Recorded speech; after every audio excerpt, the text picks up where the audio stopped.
പണ്ടൊരു വാർത്ത വരുമ്പോൾ നമ്മൾ ആദ്യം വാർത്ത വിശ്വസിക്കും.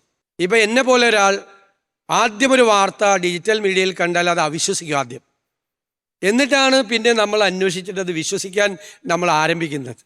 കാരണം എത്ര വലിയ കുഴപ്പം ചെയ്ത ഒരാളെ, ഗുരുതരമായ ക്രിമിനൽ കുറ്റം ചെയ്ത ഒരാളെ വൈറ്റ് വാഷ് ചെയ്തെടുക്കാൻ ഡിജിറ്റൽ മീഡിയയ്ക്ക് കഴിയും. സത്യസന്ധനായ ഒരാളെ, ചോദ്യങ്ങൾ ചോദിക്കുന്ന ഒരാളെ ചെളി വാരിയെറിഞ്ഞ് വഷളാക്കി ലോകത്തെ ഏറ്റവും മോശക്കാരനായ ഒരാളാക്കി മാറ്റാനും ഡിജിറ്റൽ ടി വിക്ക് കഴിയും. ഇന്ന് ലോകത്തെ മുഴുവൻ ഏകാധിപതികളായ ഭരണാധികാരികൾ ഏറ്റവും കൂടുതൽ ഉപയോഗിക്കുന്നത് ഈ മാധ്യമത്തെയാണ്. ഞാൻ പേരൊന്നും പറയില്ല, ആരും പേരൊന്നും പറഞ്ഞ് ഞാനൊരു വിവാദത്തിലേക്കൊന്നും പോകില്ല.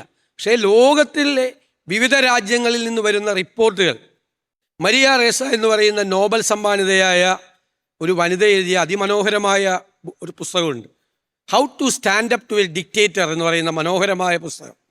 അതിൽ ഏകാധിപതികളായ ഭരണാധികാരികൾ ഈ സോഷ്യൽ മീഡിയ ഹാൻഡിൽസിനെയും ഡിജിറ്റൽ ടി വിയെയും എത്ര മനോഹരമായിട്ടാണ് ദുരുപയോഗപ്പെടുത്തുന്നത് എന്നതിൻ്റെ റിസർച്ചിൻ്റെ വിശേഷമാണ്. അപ്പം നല്ല രീതിയിലും കൊണ്ടുപോകാം, മോശമായ രീതിയിലും കൊണ്ടുപോകാം. ആറ്റം ബോംബ് കണ്ടുപിടിച്ച പോലെ, അല്ലെങ്കിൽ ന്യൂക്ലിയർ പവർ കണ്ടുപിടിച്ചതുപോലെ